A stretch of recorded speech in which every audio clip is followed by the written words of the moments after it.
Most people saw Jay-Z sell half of his champagne brand for $600 million and thought he was just cashing out. They saw the headlines, saw the billionaire tag, and went back to their day. They're wrong. Wait a second. $600 million? In cash? How is that not the ultimate exit? If I'm Jay-Z, I'm taking that money and retiring to a beach in Anguilla tomorrow morning. And that's why you aren't Jay-Z. While you're busy imagining a vacation, you're missing the most calculated move in business history.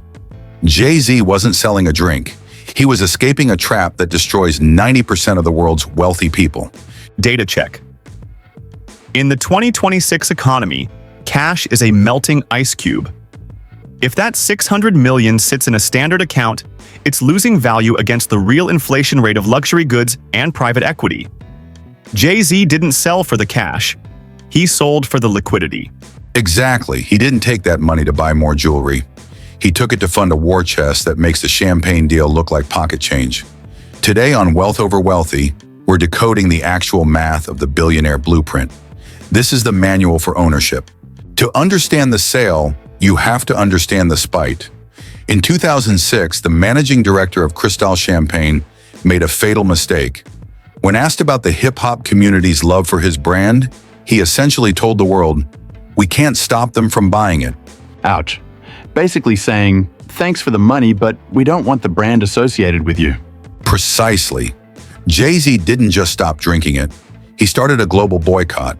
But he did something even more dangerous to Cristal's bottom line. He decided to build a competitor that would make their gold bottles look like aluminum cans. Enter Armand de Brignac, the ace of spades. Strategic note. Jay-Z didn't just start a brand. He acquired a 50% stake in 2006 for a relatively low sum. By 2014, he bought out sovereign brands to become the 100% owner. He turned a cultural grudge into a vertical monopoly. For 7 years, he was the sole owner. He controlled the marketing, the image, and the scarcity. He grew sales from 0 to over 500,000 bottles a year. But in 2021, when the brand was at its absolute peak, he did the unthinkable. He called Bernard Arnault, the richest man in the world, and said, "I'm ready to sell half." That feels like selling your house right after you finally finish the renovations. Why give up half the profits when you're finally the king of the mountain? Because being the king of the mountain is dangerous when you're standing on a pile of liquid. He wasn't giving up profits. He was gaining a partner that would ensure he never had to worry about a bad year ever again. This is where most viewers get lost in the millionaire headlines. They think net worth is the same as money in the bank. It isn't. In the world of the 1%, your net worth is often just a number on a piece of paper, a valuation based on what someone might pay for your company. Correct. In 2021, Jay-Z's ownership of Ace of Spades was worth roughly $630 million. But if he wanted to buy a $50 million sports team tomorrow, he couldn't just hand the owner a few cases of champagne. To get real cash, he would have to borrow against his brand or sell it. So you're saying he was billionaire broke? Like he has the assets, but his hands were tied? Exactly. That is the liquidity trap. When 90% of your wealth is tied up in a single bottle of champagne, you are vulnerable. If the trend shifts or if the economy tanks, your billionaire status evaporates. Jay-Z didn't sell because the brand was failing. He sold because he needed to turn that paper wealth into a war chest. The math breakdown. LVMH valued Armand de Brignac at over $600 million. By selling 50%, Jay-Z pocketed at least $315 million in cold, hard cash. This is what we call a de-risking event. He took his chips off the table while the stakes were at an all-time high. But here is the genius move that the luxury channels ignore. He didn't take that $315 million and go shopping. He redeployed it. Within months of the Ace of Spades deal, Jay-Z was moving capital like a venture capitalist on steroids. Strategic redeployment alpha.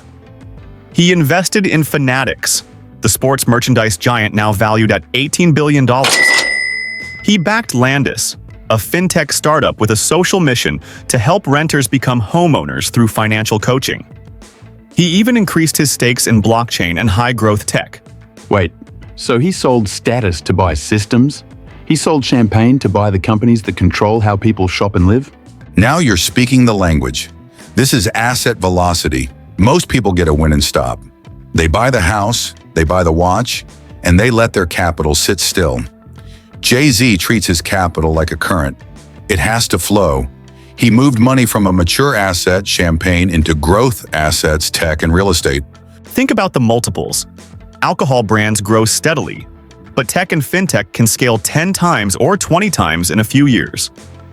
By moving that $315 million from Ace of Spades into Fanatics, Jay-Z isn't just richer, he's positioned himself in the infrastructure of global sports. And don't forget the partner play.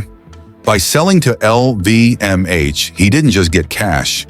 He got Bernard Arnault's distribution network. So, LVMH does the heavy lifting. The brand grows because they have the best shelf space in the world, and Jay-Z still owns 50% of that growth? Precisely. He effectively hired the world's most powerful luxury conglomerate to manage his brand for him, while he took the cash they gave him to go conquer new industries. It is the ultimate leverage play. But there's a deeper reason he chose LVMH over any other buyer. It wasn't just about the money, it was about institutional credibility. In the next chapter, we're going to look at the hidden hand, the relationship that turned a rapper into a global sovereign. But here's the secret. The Titan channels call this a sale. At Wealth Over Wealthy, we call it an integration. You see, Jay-Z didn't just walk away with a check. He solidified a permanent seat at the table with the Arnault family, the architects of global luxury. Look at the 50-50 structure. Most acquisitions are 100% buyouts where the founder disappears. Jay-Z insisted on an equal partnership. This gave him something more valuable than the $600 million. It gave him institutional backing.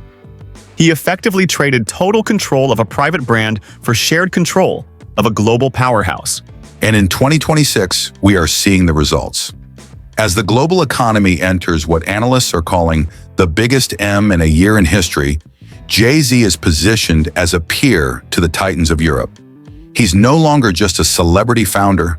He is a strategic partner to LVMH. So, he didn't just sell half to get out, he sold half to get in. To get into deals he couldn't even see before? Exactly. That is the mogul mindset. While the world was debating if the champagne was worth the price, Jay-Z was debating who his partners would be for the next 50 years. This wasn't about the next quarter, it was about the next century. Generational math. Jay-Z's net worth has climbed to an estimated $2.5 billion as of 2026. This growth didn't come from record sales. It came from equity swaps. He sold half of Ace, then sold a majority of Douce to Bacardi for another $750 million. He is systematically turning his cultural influence into permanent infrastructure. He is building what we call a virtual family office. He has diverse holdings in tech via Block and Uber, sports via Fanatics, and real estate from New York to Bel Air. He has reached a state of financial velocity where his money makes more in a day while he sleeps than most wealthy people make in a decade of working. It's like he stopped trying to be the product and started owning the shelf the product sits on. Now you've got it. That is the ultimate goal of Wealth Over Wealthy. We don't want you to look like the 1%. We want you to think like the architects who build the 1%. Most channels want you to be a fan of the lifestyle. They want you to watch the jets and the watches and stay exactly where you are. We want you to be a student of the strategy. If you've learned more about the mechanics of wealth in these 20 minutes than you have in a year of watching luxury listicles, you're in the right place. I'm definitely looking at my assets differently now. It's not about what it costs, it's about what it unlocks. Precisely. If you're ready to stop being a spectator and start becoming a shareholder, hit that subscribe button right now. Share this video with one person who still thinks net worth is just about the balance in a savings account. Final thought. Wealth isn't about the money you spend today. It's about the freedom you buy for tomorrow. Wealth is a language. Stay fluent. This is Wealth Over Wealthy.